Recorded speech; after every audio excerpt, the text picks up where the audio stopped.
بسم اللہ الرحمن الرحیم۔ تمام دیکھنے اور سننے والوں کو السلام علیکم۔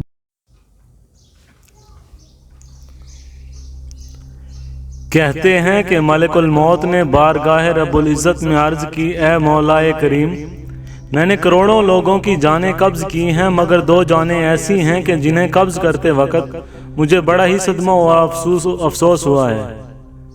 میں نے تیرے حکم کی تکمیل ضرور کی مگر نہایت ہی دکھ کے ساتھ، اور وہ ایک ماں اور ایک بیٹا تھا۔ واقعہ کچھ اس طرح ہے کہ ایک جہاز غرق ہو گیا تھا اور ایک عورت اپنے شیرخوار بچے کے ساتھ ایک تختے کا سہارا لینے میں کامیاب ہو گئی۔ تختہ دریا میں بہہ رہا تھا اور ماں اور بیٹا اس پر سوار تھے۔ اے مولا کریم، اچانک تیرا حکم ہوا اور میں نے ماں کی جان اس تختے پر نکال لی۔ میرے لیے پریشان کن بات یہ تھی کہ ماں مر چکی ہے، اب بچے کا کیا حشر ہوگا؟ بچہ ایک ٹوٹے ہوئے تختے پر سوار ہے اور تختہ ہر آن پانی کی لہروں کے تھپیڑے کھا رہا ہے، جو کسی وقت بھی کسی تیز لہر کی زد میں آ کر الٹ سکتا ہے۔ بچے کے لیے نہ خوراک کا انتظام ہے، نہ کسی نگران کا بندوبست ہے۔ دریا کے کنارے دھوبی کپڑے دھو رہے تھے، اچانک کسی کی اس بچے پر نظر پڑی تو تختے کو کھینچ کر لائے بڑے حیران ہوئے کہ ماں مر چکی ہے، بچہ بے یار و مددگار تختے پر زندہ و سلامت موجود ہے۔ وہ لوگ اس بچے کو اپنے سردار کے پاس لے گئے۔ سردار بیچارہ بے اولاد تھا۔ سردار خوبصورت بچہ دیکھ کر اس پر اس کا دل آ گیا اور سردار نے بچے کو اپنی نگرانی میں لے کر اسے اپنا بیٹا بنا لیا۔ یہ بچہ 8-9 سال کی عمر کا تھا کہ اپنے ساتھی بچوں کے ساتھ کھیل رہا تھا۔ اتنے میں بادشاہ وقت کی سواری کی آمد کا شور اٹھا۔ سب لوگ ادھر ادھر بھاگ گئے مگر یہ بچہ سڑک پر اکیلا کھڑا رہا۔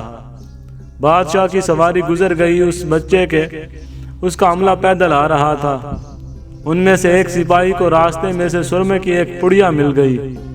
اتفاق سے اس بچے کی نظر بہت کمزور تھی اور سرمے کی اسے بہت ضرورت بھی تھی، لہٰذا اس نے وہ سرما بحفاظت اپنے پاس رکھ لیا۔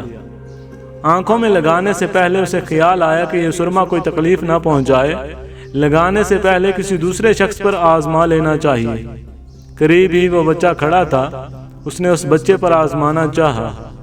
بچے نے سرما اپنی آنکھوں میں لگا لیا مگر جو ہی سرما اس نے لگایا اسے زمین کی تہہ میں موجود چیزیں بھی نظر آنے لگیں۔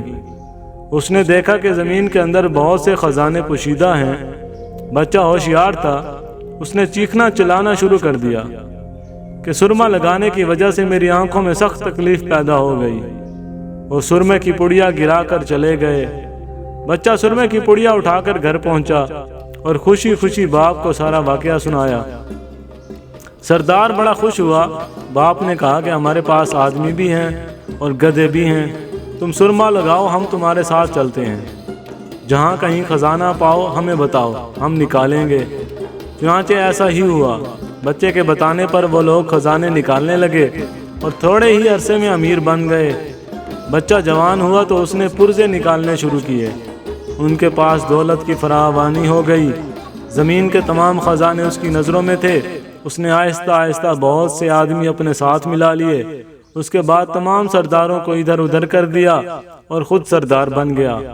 آخر نوبت یہاں تک پہنچی کہ اس نے بادشاہ کے ساتھ بھی ٹکر لے لی اور اسے مغلوب کر کے خود بادشاہ بن گیا۔ اس بچے کا نام شداد تھا اور یہی وہی بچہ تھا جس کی ماں تختے پر ہی مر گئی تھی اور یہ اکیلا دریا کی لہروں کے ساتھ بہہ رہا تھا۔ کہتے ہیں کہ جب یہ برسر اقتدار آیا تو اس نے حکم دیا کہ ایک ایسا کمال درجے کا شہر آباد کیا جائے جس کی ایک اینٹ سونے کی ہو اور دوسری چاندی کی۔ اس میں ایک عالیشان باغ ہو جس میں دنیا کی ہر چیز میسر ہو۔ جب وہ شہر ہر لحاظ سے مکمل ہو گیا تو شداد نے ارادہ کیا کہ جا کر اس شہر کا نظارہ کیا جائے۔ چنانچہ وہ شہر کو دیکھنے نکلا۔ ابھی وہ دروازے تک ہی پہنچا تھا کہ ملک الموت کو حکم ہوا اور اس نے وہیں اس کی روح قبض کر لی۔ اسے اتنا موقع بھی نہ دیا کہ اپنے بے مثال باغ کو ایک نظر دیکھ سکتا۔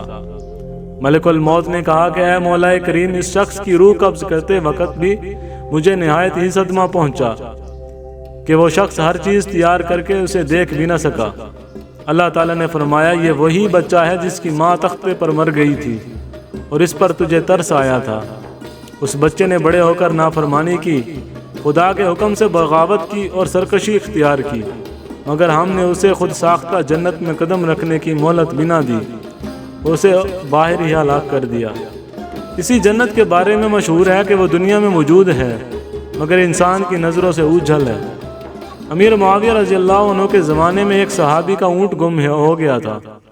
وہ اونٹ کی تلاش میں کہیں اس علاقے میں جا نکلا تو اللہ تعالیٰ نے اسے وہ سب کچھ دکھلا دیا تھا۔ وہ صحابی وہاں کی کوئی نشانی بھی ساتھ لایا تھا۔ اس صحابی نے یہ واقعہ امیر معاویہ رضی اللہ عنہ کے پاس بیان کیا۔ انہوں نے کافی تلاش کرایا مگر کسی کو وہ جنت نہیں ملی اور اسے اللہ تعالیٰ نے پوشیدہ کر دیا۔